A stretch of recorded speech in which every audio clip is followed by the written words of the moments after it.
Assalamualaikum warahmatullahi wabarakatuh. Kembali lagi dengan saya Saskia Rafetunisa di channel aku Saskia Rafetunisa dan episode tutorial and tips. Kali ini saya akan menjelaskan topik mengenai bagaimana cara mengetahui animasi luar negeri sangat populer di kartun abadi di TV Indonesia. Jadi gini, karena gini, animasi Indonesia kan memang sekarang sudah semakin populer, tapi kita nggak boleh jumpa dengan animasi yang ada di luar negeri, dari berbagai penjuru negeri seperti dari India, dari Amerika Serikat, dari Inggris, dari Eropa, terus dari Malaysia juga. Nah, aku tuh sempat merinding kenapa sekarang animasi populer di animasi Indonesia, walaupun ada yang sempat dicekal KPI karena ada beberapa adegan yang nggak pantas. Nah, jadi animasi di negeri populer di Malaysia ini memang sudah terkenal di Indonesia sejak tahun 2090-an sampai sekarang. Akan tetapi dalam ketika KPI masih mau menetapkan peraturan tersebut, maka malah akhirnya terus dibatasi supaya tidak terjadi adegan. Karena sebagian besar animasi di Malaysia itu di luar negeri itu kan ada yang mengandung konten dewasa tuh. Konten dewasa atau dengan cuman, jadi anggap ada itu dimaklumin. Karena gini, saya udah ngerasakan bagaimana animasi Malaysia, animasi luar negeri bisa punya. Secara mengetahuinya gini, jadi ada, kita lihat di sini, aku udah baca artikel Indo Trade Fitness adalah animasi dari Boboiboy ini, Boboiboy ya salah satunya dari Malaysia juga, merupakan animasi yang pertama kali tayangkan di TV3 sejak tahun 2011 dan akhirnya malah ke Indonesia selama 3 kali. Yang pertama dari GTV, Trans TV, terus TVRI, dan terakhir TV. Nah, cara mengetahui animasi populer di semakin populer di kartun abadi di Indonesia adalah yang pertama, kenali dulu, pelajari pengalaman. Jadi belajar pengalaman nonton animasi yang populer di Malaysia ini sebetulnya dari awal sejak kita masih kecil, dari TK. Misalnya Small Square Pants ini sebenarnya masih waras, masih aman-aman dari KPI sejak tahun 2002 sampai sekarang ini. Meskipun pada sekarang ini episode sempat harus dibatasi karena ada beberapa adegan yang nggak pantas, sempat dicekal oleh KPI karena beberapa adegan konten yang dewasa seperti itu. Kemudian terus selain itu, yang kedua, belajar pengalaman nih. Yang kedua adalah mengenali siapa dabernya.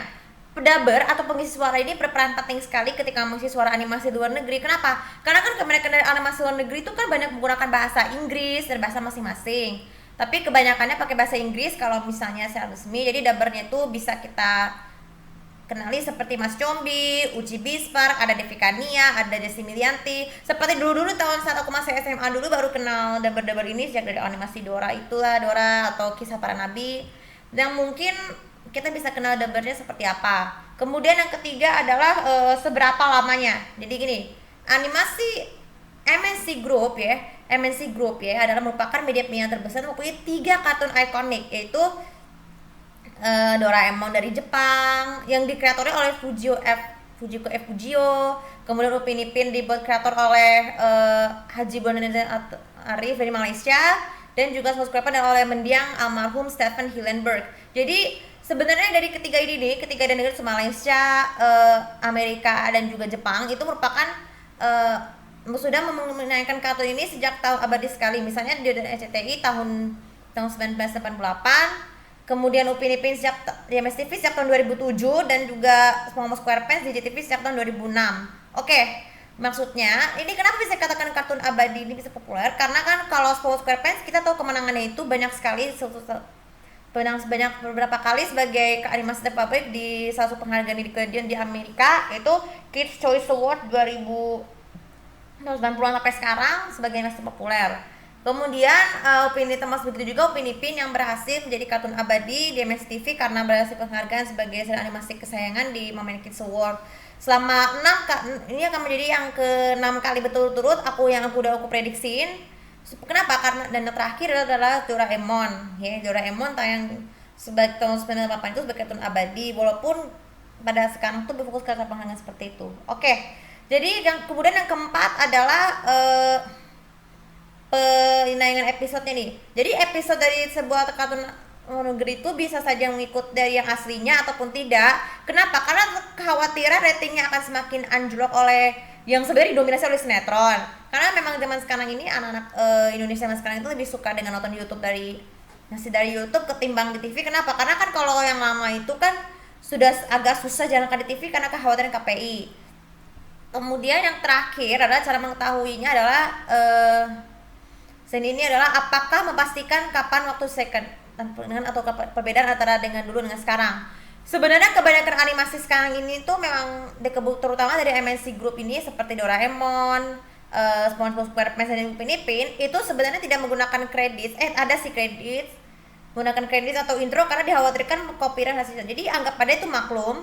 Jadi kita dibandingkan menggunakan cara kita sendiri untuk mengetahuinya. Oke, itu karena ada berapa kata-kata penting yang harus tahu.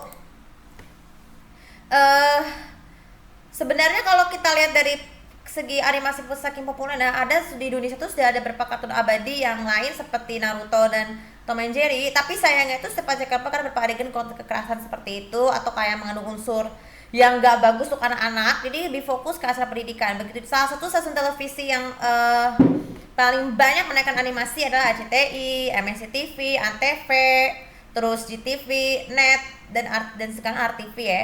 Ada cuma hanya ada 6 aja yang udah 6 aja yang sudah semakin masih sampai sekarang dengan kartun abadi.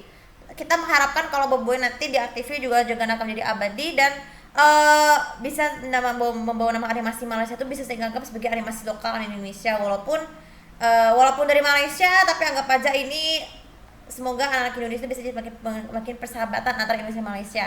Oke, untuk video kali ini semoga bisa manfaat. Dan jangan seperti biasa komen, like, dan subscribe channel ini tempatkan event aku. Terima kasih. Assalamualaikum warahmatullahi wabarakatuh.